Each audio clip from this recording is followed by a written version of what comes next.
Hey guys, welcome back to my channel. So this is HOA class number 4. So in class 1 we saw prehistoric and Near East. In class 2 we saw Egyptian. Class 3 we saw Greek, and this class 4 is about Roman architecture, right? So Roman architecture began around 510 BC, and it was mainly dependent on two types of people. First one was Etruscan, second were Roman. So Etruscan were great builders. They mainly took care of service construction like city walls, sewers, okay. And Roman people, the Roman builders mainly took care of religious buildings and residential, okay. So these were the types of construction that were taken care by these people. So talking about materials generally used were stone. Tufa is a special type of limestone. Peperion, travertine, lava stone, sand, gravel. Marble which was used was mostly white, okay. So talking about further, the Etruscan introduced the use of concrete, okay. Roman concrete that was used around 300 to 400 AD. Also stone or brick rubber with pozzolana. Pozzolana is a special type of mortar that was used, okay. So as you can see in this image, this is Roman concrete, also called as opus cementitium. It is an hydraulic setting cement, right? It was combined with mortar, that is pozzolanic ash. So pozzolana, that's the mortar. It mainly contains ash, okay. It also contains some other residues like rice husk and all, but ash was the main constituent of this, okay. Then comes tufa. Tufa is a variety of limestone that was used for construction, formed with carbonate minerals. Remember normal limestone, okay, this was used during Egypt, and tufa is used during Roman, okay. So that's the difference. So till now we saw architectural character and materials. So taking it to further, we will learn about Tuscan and composite orders. So there are mainly 5 orders in architecture, that is Doric, Ionic and Corinthian in Greece, Tuscan and composite in Roman, right? So as you can see here, there are 5 orders. Doric is the masculine one, Ionic feminine with biggest base, Corinthian decorative, okay. Tuscan is a simplified version of Doric order, okay. So these two are relatable, okay. It was about 7 times the diameter of base, as we saw, as you also saw Doric, Ionic and Corinthian's dimension in my Greek video, okay. And composite is the most decorative one, okay. Corinthian is also decorative, but composite is most decorative out of all 5, okay. So talking about the height, okay, so Doric order was the shortest one, then comes Ionic, okay, then comes Tuscan, then Corinthian, then composite, which is the tallest of all, okay. This was the order of height of these 5 orders, okay. So Tuscan order close to, it is rather Greek Doric, okay, Greek Doric, but the column does not have any fluting.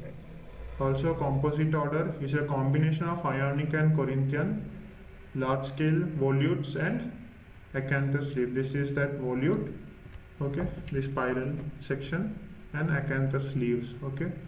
So composite is a combination of Ionic plus Corinthian, okay. That's why it's known as most decorative. So there are the 5 orders. So let's talk about construction system.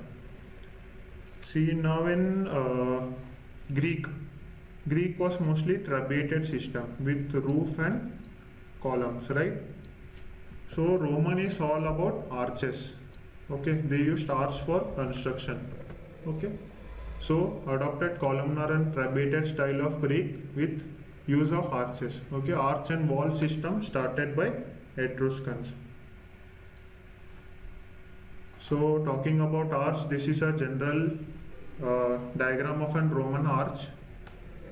Okay, so this solid part or solid wall is known as abutment. A small projection above abutment is known as impost.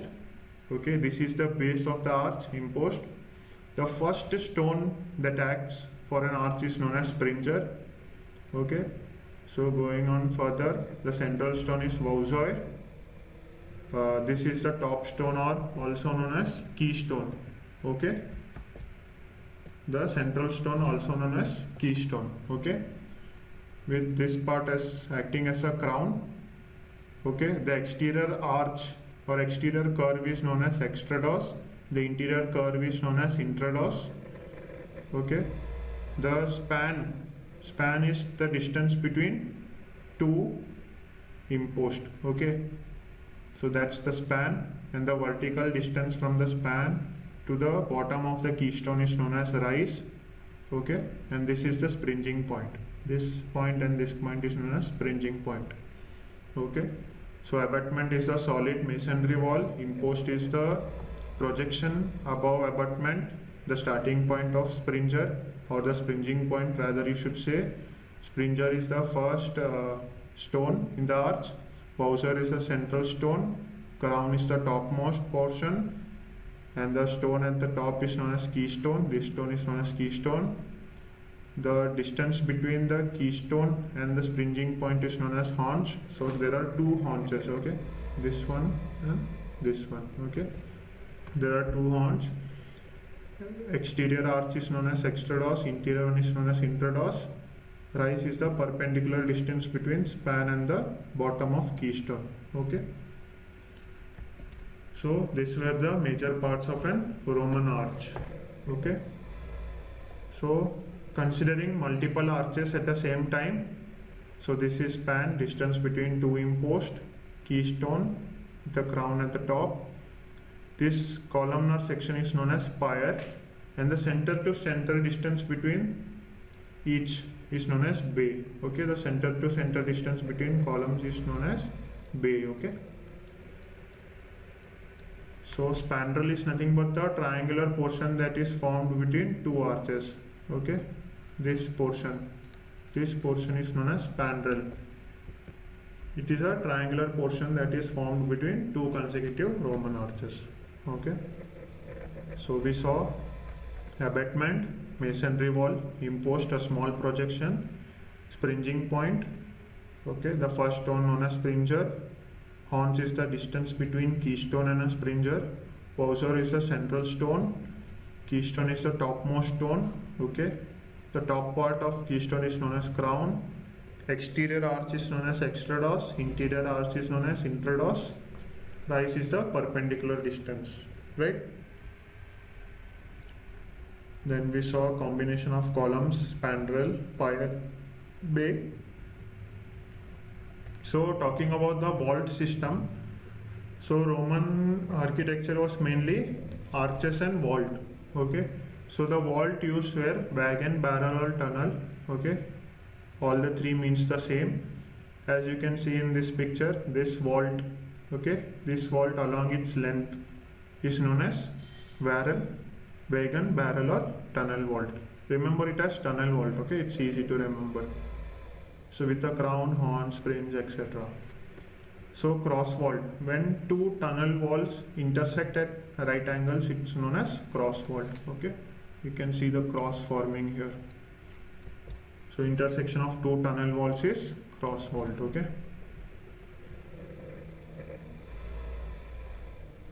now let's talk about decoration. So mosaics are small stones or tiles were used for pattern as decoration. There were three main techniques. First one was opus incertum.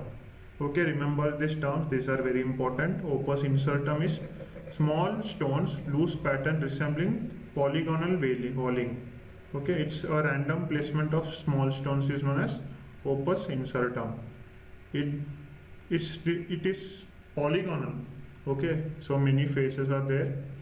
Second one is opus quadratum.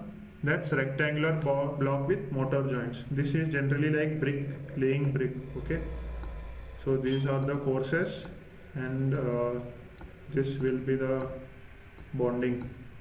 Okay, this is opus quadratum, and when you see it diagonally, it is opus reticulatum. Okay, it will, the mosaics are arranged diagonally, as you can see in this picture. So this is opus reticulatum, right?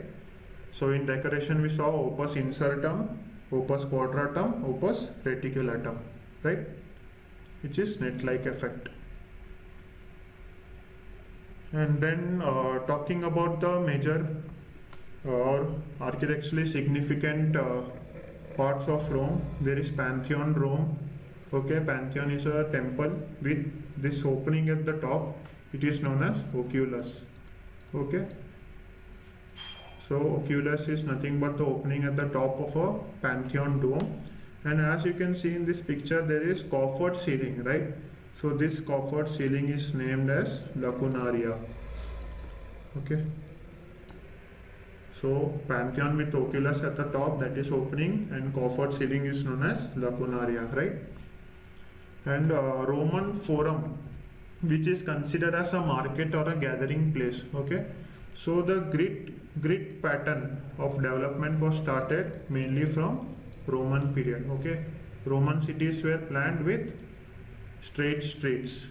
Okay, so we will learn more about forum when we start learning planning and design. Okay, urban planning, we'll learn about ancient planning, how planning was developed and during the cities. So at that time we will learn in detail about forum. Okay, so just remember, grid pattern mainly began during Roman times. Okay. Then comes thermae. Thermae is nothing but space to bath. Romans like to keep themselves clean and fit. Who does not? So they built elaborate public bath throughout the empire, for as many as 30 men and women, and that too in open. So this is an Roman thermae, what it looks like. So there are 5 parts of thermae. First one is apoditeria, that is the dressing room. Second one is laconicum, that is a sweat room or rubbing with oil massage room. Tepidarium is warm bath, frigidarium is cold bath. Unctuaria is for oils and perfume room, for getting ready, right? So these are the 5 parts of thermae. Apoditeria, that is dressing. Laconicum, that is sweat room. Tepidarium, that is warm bath. Frigidarium, that is cold bath. Unctuaria, that is oils and perfume room. Okay, so remember these terms.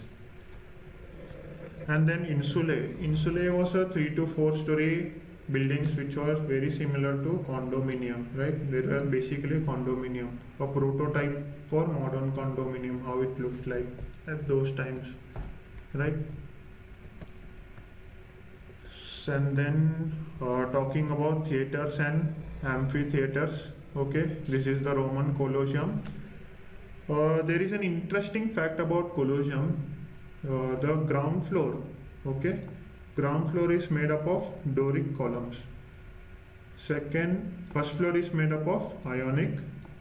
This third and the fourth at the back side, okay, third and the fourth are made up of Corinthian columns. See, this is the structure in Rome, but all the orders were of Greek. Remember, Doric was for ground, Ionic for the first, Corinthian for second and third. Okay, so all the 4 floors had Greek orders, right? Okay, these were used for entertainment of town people. Gladiator used to fight each other at this common amphitheater. Okay, so now talking at last about aqueducts. Aqueducts carried water in pipes from country to the heart of the city. So there was a reservoir, a conduit was placed, there was an aqueduct bridge, okay, through which water was carried to the city. Okay, so aqueducts were built by Etruscan people. There were minimum of 170 aqueducts and a maximum of 900 aqueducts in Rome. Okay, so aqueducts were used to carry water. So let's have a quick revision of what we saw in this class. So Class number 4, that's Roman, started around 510 BC, defined by two types of people, Etruscan and Roman. Talking about architecture, great builders, they were services and these were religious and residential. Okay.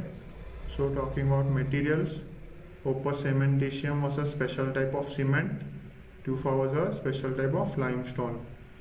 Talking about orders, Doric, Ionic and Corinthian were Greek, Tuscan and Composite were Roman. You should remember the order of height also. Okay, Doric, Ionic, Tuscan, Corinthian, then comes Composite. Composite is a combination of Ionic and Corinthian. Okay. Then comes the construction system with arches, abutment, the solid masonry, imposed a small projection, springing point, first stone known as springer, central stone known as houseoid, center stone is known as keystone, the top is known as crown, exterior arch is extrados, interior arch is intrados.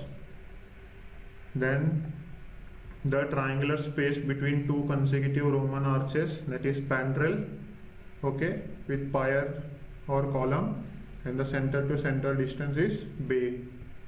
Okay. Then we saw about wall system. This is vacant barrel or tunnel vault, and the combination intersection of two such walls are cross vault. Okay. Then we learnt about decoration. Opus incertum is polygonal walling, quadratum is rather rectangular, reticulatum is diagonal, right? Then we learnt about forum and pantheon. This is oculus and this coffered ceiling is lacunaria. The forum was mainly grid pattern planning. So grid pattern planning started from Rome. Okay, then Thermae was public bath space. Okay, these are 5 parts of Thermae. Apodytia, that is dressing room, Laconicum sweat room, Tepidarium warm bath, Frigidarium cold bath, Punctuaria like oils and perfume room. Insulator, modern condominium at that time. Okay, it was 3 to 4 story building. Theaters and amphitheaters was for entertainment. This is Roman Colosseum with Doric, Ionic and Corinthian columns, right? And aqueducts were used for transferring water from reservoir to the city.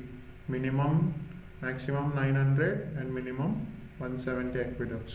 Okay. So guys, this was about Roman architecture. If you like this video, please hit the like button. Please subscribe to my channel. Thank you. Be safe. Take care. Bye bye.